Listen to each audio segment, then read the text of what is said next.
Bismillahirrahmanirrahim. Assalamualaikum warahmatullahi wabarakatuh. Alhamdulillah, kita panjatkan puji syukur kehadirat Allah Subhanahu wa taala pada kesempatan sore hari ini. Alhamdulillah, kita bersama-sama bisa menjalankan ibadah saum di bulan Ramadan, dan kita sudah sampai hampir ke ujung di bulan Ramadan kali ini. Mudah-mudahan Ramadan kali ini menjadi Ramadan terbaik buat kita semuanya. Salawat dan salam semoga Allah tetap limpah curahkan kepada Rasulullah Muhammad SAW, keluarganya, sahabatnya, dan seluruh pengikutnya. Rekan-rekan sekalian, Bapak Ibu hadirin sekalian, di 10 hari terakhir ini menjadi momen terbaik buat kita untuk mengoptimalkan, memperbaiki, menguatkan, dan bahkan menyempurnakan perjalanan pelaksanaan ibadah saum yang sudah kita lakukan di 20, 23, 24 terakhir. Dan sekarang tentu saja di hari-hari terakhir ini kita harus semakin baik menjalankan ibadah Ramadan, supaya Ramadan kali ini betul-betul sempurna kita jalankan. Bapak Ibu hadirin sekalian, dalam jiwa manusia ini sebetulnya terdiri dari 3 komponen penting yang harus kita perhatikan. Kita memiliki yang namanya fisik, badan kita.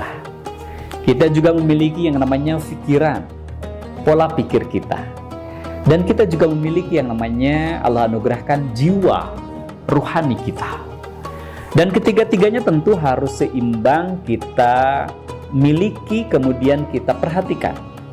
Karena ketiga komponen ini menjadi bagian penting, dan kalau itu diseimbangkan dalam diri kita, maka kita menjadi manusia yang memang sempurna untuk menjalankan kehidupan ini. Fisik tentu itu adalah kita perlu memiliki kekuatan fisik kita, karena banyak sekali ibadah-ibadah yang kita lakukan juga memerlukan yang namanya kekuatan fisik. Bukankah kita membantu orang juga perlu yang namanya kekuatan fisik? Oleh karena itu, fisik kita dengan makanan-makanan yang bergizi, dengan olahraga, itu juga harus kita lakukan. Dalam diri kita juga kita memiliki yang namanya pikiran, pola pikir atau fikroh. Ini juga harus kita kelola dengan baik. Harus dikasih yang namanya makanan untuk pikiran kita. Membaca buku, mendengarkan arahan-arahan tausiah, mendengarkan mungkin seminar-seminar, majelis taklim, kajian-kajian keislaman, ilmu-ilmu pengetahuan. Tentu itu adalah menjadi makanan buat pikiran kita, agar kita bukan sekedar fisiknya kuat, tapi juga memiliki kecerdasan berpikir kita. Bukankah kita menyukai orang-orang yang secara fisiknya bagus, keren, kokoh, kuat, tapi juga memiliki pikiran yang cerdas, smart? Dan kita sebagai kaum muslimin tentu membutuhkan orang-orang yang berpikir cerdas, sehingga bisa menjadi solusi, mencari cara untuk menyelesaikan masalah-masalah dan tantangan dalam kehidupan kita. Dan yang ketiga tentu saja yang paling penting adalah jiwa dan ruhani kita. Dan di bulan Ramadan, Bapak Ibu sekalian, kita memang diarahkan oleh Allah SWT untuk menguatkan dan meningkatkan unsur-unsur langit yang ada dalam diri kita. Sementara justru di bulan Ramadan adalah menekan unsur-unsur tanah yang ada dalam diri kita. Oleh karena itu di bulan Ramadan adalah saat yang tepat untuk kita semakin menguatkan jiwa dan rohani kita. Kita berupaya untuk membersihkan jiwa kita. Kalau tadi dalam fisik kita ada yang namanya makanan buat fisik kita, makanan, minuman yang sehat, yang bergizi, olahraga yang teratur.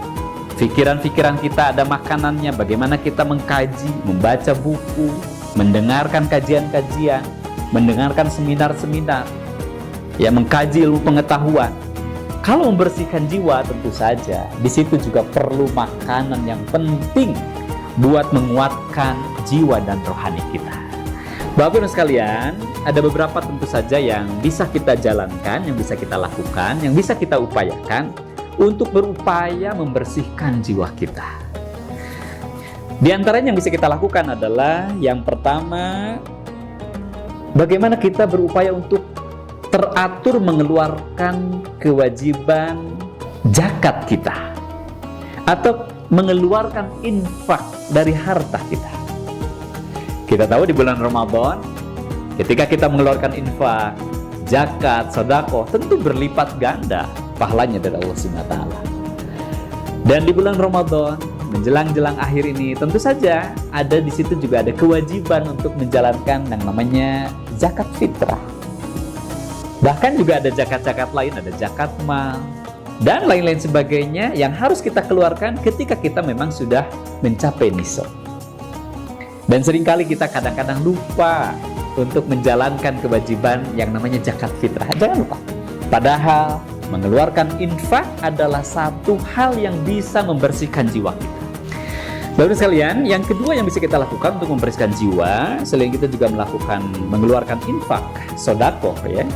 Ada yang kedua yang harus kita lakukan juga adalah menguatkan rasa takut kita kepada Allah Subhanahu wa taala.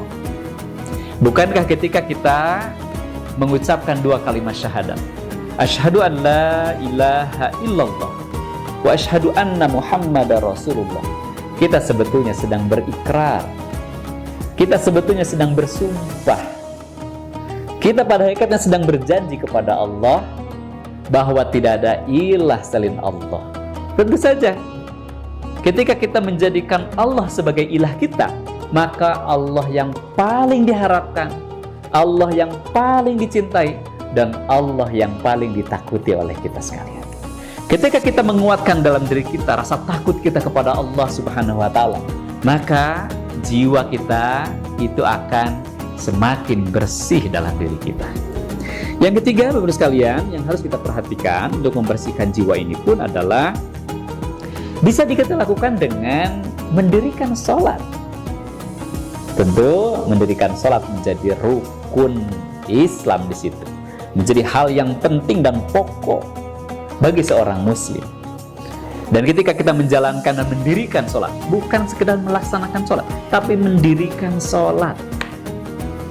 Betul-betul ketika kita menjalankan sholat itu adalah menghayati atas apa-apa yang kita baca dalam sholat itu. Ketika kita membaca ihdinas siratal mustaqim, maka kita ingin ditunjukkan oleh Allah jalan yang betul-betul lurus. Maka ketika kita menjalankan dan mendirikan sholat itu, maka itu adalah upaya untuk kita membersihkan jiwa kita. Yang berikutnya, Bapak-Ibu sekalian, membersihkan jiwa kita juga bisa dilakukan dengan menjalankan akhlak-akhlak dan pergaulan yang baik. Hari ini, Bapak sekalian, betapa kemunduran moral, akhlak itu sudah terjadi di mana-mana. Pergaulan antara laki-laki dan perempuan, saling menghormati antara yang muda dan yang tua, kadang-kadang sudah menjadi hilang di tengah-tengah kita. Padahal Allah Subhanahu wa taala mengutus Rasul Muhammad SAW adalah untuk menyempurnakan akhlak. Bukan berarti belum ada akhlak pada saat itu, tapi Allah menginginkan bahwa akhlak, perilaku, etika itu adalah betul-betul dilakukan atas dasar ikhlas untuk mengharapkan ridho dari Allah Subhanahu wa taala. Mudah-mudahan dengan kita membersihkan jiwa, ya, tadi mengeluarkan infak, kemudian menjalankan atau mendirikan sholat, kemudian melakukan akhlak-akhlak etika yang islami yang baik, itu semua jiwa kita akan semakin bersih, sehingga apa yang ada dalam diri kita, fisik kita, badan kita, pikiran kita, dan ruhani kita itu akan menjadi kesempurnaan, sehingga kita menjadi pribadi-pribadi yang baik, yang bisa memberikan kontribusi, yang betul-betul menjadi hamba Allah. Kita lahir sesuai dengan apa yang menjadi kehendak Allah, bahwa manusia diciptakan itu tidak ada lain kecuali untuk beribadah kepada Allah Subhanahu wa taala. Terima kasih. Astagfirullahaladzim. Assalamualaikum warahmatullahi wabarakatuh.